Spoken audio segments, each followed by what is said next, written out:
gros. Champagne, basket. Vous savez très bien que je veux qu'on sorte de notre zone de confort à chaque fois. Donc si vous répétez les choses tranquillement, vous ne progressez pas. Devenir athlète de haut niveau. C'est un objectif que beaucoup de jeunes filles et jeunes garçons se donnent. Mais qui sont les acteurs de l'ombre qui permettent cette évolution, cette progression et cette formation aussi bien sur un plan sportif qu'humain? Up to the League vous emmène en immersion au sein du Champagne Basket. Nous allons suivre Mohamed Aoun, coach des espoirs U21 Pro B et de tout son staff. Pour notre première étape, direction la salle de musculation. Tu vois, tu passes les coudes et sur la clavicule la barre. Toujours une trajectoire perpendiculaire par rapport au socle. Du coup, je m'appelle Gabin Donte. Je suis le préparateur physique du centre de formation du Champagne Basket depuis maintenant 2 ans. Au tout début de l'année, j'ai fait des tests, profilage moteur, profilage athlétique, physiologique. Enfin, j'ai fait tous les tests qu'il faut, même en pliométrie, donc ça fait partie du profilage athlétique. Et en fonction de ça, j'ai mis en place les programmes, qu'est-ce qu'il y a besoin de travailler. Et en parallèlement à ça, il y a Mohamed qui me dit tel joueur, je trouve que vraiment il y a un manque de telle qualité. Par exemple, je trouve que Soupani, il n'est pas assez puissant, il saute pas assez vite, des choses comme ça. Et en fonction de ça et de mes tests, je mets en place les programmes que... Moi j'aime bien séparer, surtout en début de semaine, non-rap et un non-sup parce qu'on a le temps. En fin de semaine, des fois on fait les deux.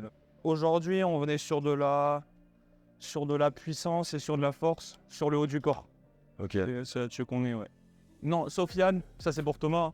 Ouais. Yann, on est sur de la puissance explo et de la force sur les jambes. Pour moi, la prévention, elle passe énormément par l'amélioration des qualités physiques et par l'intensité. C'est-à-dire qu'il n'y a pas mieux pour prévenir que faire de la plio et de la force. Parce que c'est ce qui se rapproche des efforts, des intensités qu'on va retrouver en match. Tous les joueurs, comme un pro, comme tout, ont leur routine qu'on a fait en fonction du profilage moteur du début de l'année pour pour renforcer ce qu'il y a à renforcer et éviter les déséquilibres ou les problèmes de tendinopathie. Mohamed, c'est lui qui est venu me chercher initialement. À la base, je faisais mon stage ici et donc ensuite, mon stage s'est bien passé. Mohamed, c'est lui qui m'a contacté en début de saison suivante pour que je vienne m'occuper de la prépa physique. D'abord, on avait pensé U18 et puis au final, je me suis retrouvé à faire la prépa physique de tout le centre de formation. Je suis plutôt en autonomie sur la prépa physique, c'est-à-dire que c'est moi qui vais gérer tout. Mais parallèlement, avec Mohamed, forcément, je vais rendre des comptes sur ce qu'on fait avec les joueurs. On s'explique s'il y a des objectifs à mettre en place sur chacun joueur. Et quand il y a des réathlétisations, des choses comme ça, on va vraiment collaborer, même avec les kinés. Et Gabin, que peux-tu nous dire sur la méthode de Mohamed? Beaucoup d'entraînement, une grosse intensité, même si on est beaucoup dans la gestion de la charge jusqu'au match, mais il y a quand même une grosse intensité avec beaucoup de courses tout terrain, etc. sur les entraînements, parce qu'il accorde quand même de l'importance au physique. Donc à la condition de ces joueurs qu'il essaye aussi lui-même de faire beaucoup de travail en cardio. Et quels conseils donnerais-tu aux jeunes qui veulent progresser sur un plan physique? Accorder un gros travail, une base solide sur le renforcement général du corps, haut, bas, cheville, tout. Faut éviter de se blesser parce que si on se blesse, forcément on joue pas. Et si on joue pas, on peut pas s'améliorer, on peut pas performer. Au début, si vous savez pas faire de la prépa physique, vous n'êtes pas entouré quoi, faites du renfort. Faites de commencer à faire de la force en salle ou même d'abord au poids de corps, si vous n'êtes pas axé, ça sera toujours mieux que rien pour éviter les blessures, pour augmenter vos capacités.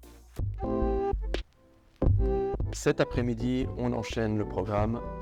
Hop, allez, on s'est trompé de route là. Voilà, je préfère ça, marche arrière. Et on se rend directement sur le terrain. Généralement, en début d'après-midi, des séances individuelles sont prévues pour les joueurs. Cela permet aux joueurs qui reviennent de blessure de pouvoir reprendre une dynamique et se remettre en condition. Le travail est effectué avec Alexandre, assistant coach de Mohamed. Et bien sûr, pour Mohamed, la formation et la transmission ne s'arrêtent pas à ses joueurs.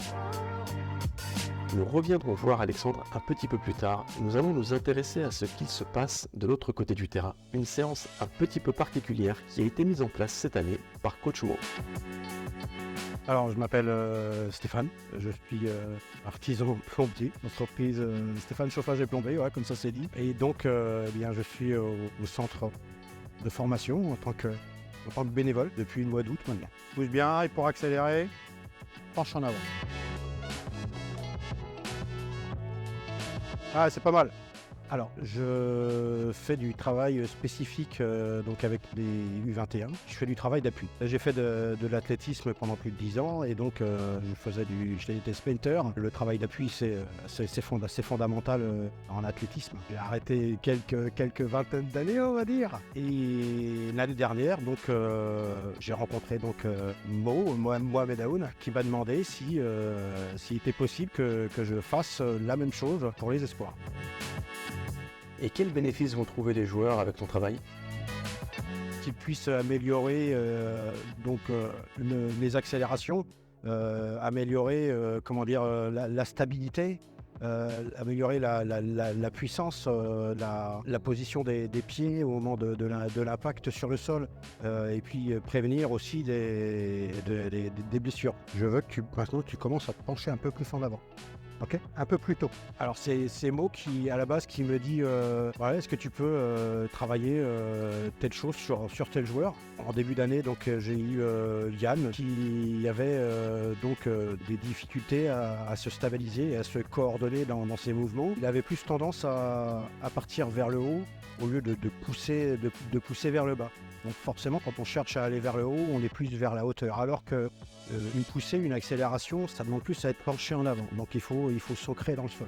Et grâce à cet ancrage, on peut se pencher en avant et accélérer naturellement. Un petit peu trop vers la hauteur, mais l'enchaînement était bon. Ma connaissance basket est très... on va dire, ça progresse quand même, mais c'est limité. Donc Mohamed Aoun est là pour mettre tout son travail, tout son savoir dans ce que je fais. Donc je mets mon travail d'appui et Mo vient ensuite, il met son basket. Ok Stéphane, on comprend beaucoup mieux la collaboration que tu as avec Mohamed. Mais tu dirais quoi de sa méthode? Définir la méthode, Mohamed, il est dans le travail. Il faut, il essaye d'inculquer aux jeunes l'envie de travailler. Voilà. S'il n'y a pas de travail, s'il n'y a pas de discipline, il n'y a pas de réussite. Il doit y avoir de la cohésion entre joueurs aussi. Et ça il sait le faire. Il a un discours fédérateur. Ok, on comprend mieux. Et est-ce que tu aurais des conseils pour les jeunes qui veulent travailler leurs appuis? À regarder des matchs et les passer au ralenti et regarder les pieds, les mouvements des joueurs. C'est intéressant et on apprend plein de choses. En athlé, on va être sur de la griffe, on va être sur du lever de genou, on va être sur du sursaut et il faut répéter ça, il faut répéter. Beaucoup de cordes à sauter, de l'échelle, même si c'est dur, même si c'est pénible, il faut continuer quand même parce qu'on voit pas forcément l'intérêt que ça peut avoir sur le terrain. Et puis dans un match, on verra jamais un joueur faire des levées de genou comme ça. Ça n'arrive pas quoi. Travaille ça, tu vas te rendre compte que tu seras plus souple et que tu iras plus vite. On a travaillé l'avant du bras la dernière fois là. Vous allez juste pour vous échauffer sur l'arc de cercle, venir, toucher, gainage, monter. Nous retrouvons donc Alexandre sur une séance individuelle orientée shoot. Alors quelle est ton approche et ton axe de travail sur le tir? Ouais, justement, moi je trouve qu'on robotise beaucoup les gars, justement, on leur fait répéter le même geste. Beaucoup le même geste très propre, beaucoup de propreté dans tout ce qu'on fait, ce qui est normal et ce qui est logique. Et en fait, j'aime beaucoup venir les embêter à les dérégler. Parce que si on arrive à garder une gestuelle dans le déréglage, on peut le garder tout le temps. Et en fait, ce qui se passe, c'est qu'en match, on n'a pas des tirs propres. On a des tirs qui sont souvent justement désordonnés, un peu forcés, avec un défenseur, même si tout coach de basket veut que la passe elle arrive au mec démarqué et que le mec prenne son bon tir. Mais on n'est jamais reposé, on n'est jamais à la bonne vitesse, on n'est jamais dans notre coussin. Donc en fait, j'essaye de faire en sorte de travailler beaucoup de choses.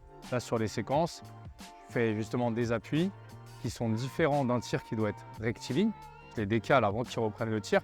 Mais par contre, du coup, il y a des appuis rapides, il y a des appuis lents, ça fait travailler le cerveau, ça fait coordonner tout le corps, des bras jusqu'aux jambes. Et c'est ce que je m'amuse à faire surtout sur les séances de tir, tous ces changements de rythme, les tirs sous fatigue. Et c'est très bon pour les gamins et je trouve que ça fait son effet. J'aime bien. On descend bien, pas de mouvement brusque. La pointe de pied vers le haut, s'il vous plaît. On est discipliné sur ces détails, s'il vous plaît. Vous savez très bien que je veux qu'on sorte de notre zone de confort à chaque fois. Donc si vous répétez les choses tranquillement, vous ne progressez pas. Ok, si vous maîtrisez une chose à un certain niveau d'intensité, vous augmentez votre niveau d'intensité. Vous augmentez votre niveau de puissance dans les dribbles. Vous arrêtez de faire les choses maîtrisées.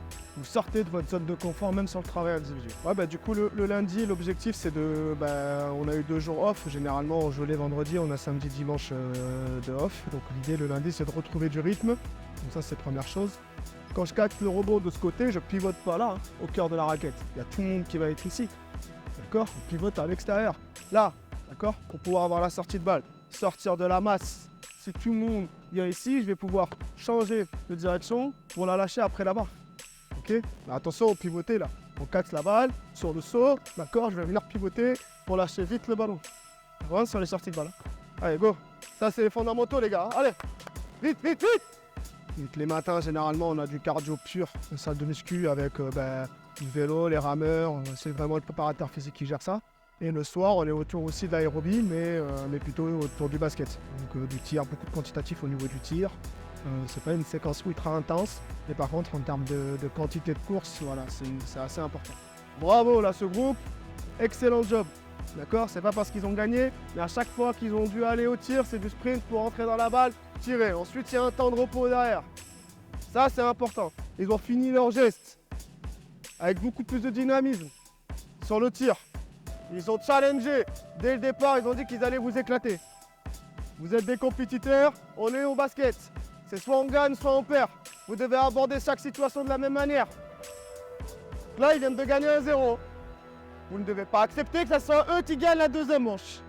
Et ensuite, de manière générale, c'est un processus que j'ai eu depuis quelques années pour maintenir un niveau aérobique tout au long de l'année assez élevé et pour limiter les blessures, prévenir de la fatigue aussi musculaire, physique.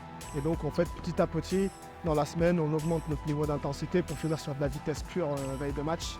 Oui, excellent. Et on roule, ouais, excellent.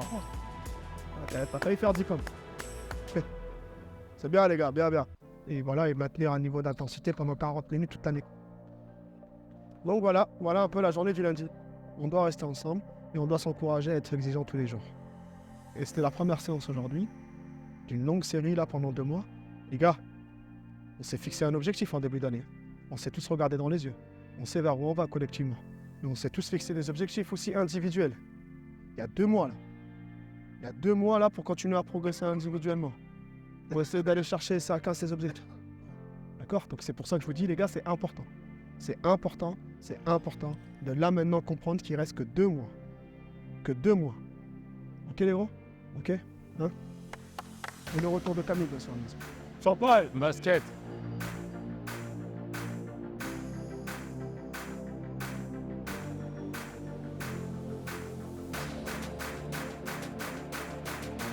Plus la saison va avancer, plus vous devez avoir de l'autonomie dans l'énergie. On est au service de la performance, on est des adjuvants de la performance. Ça sert à rien!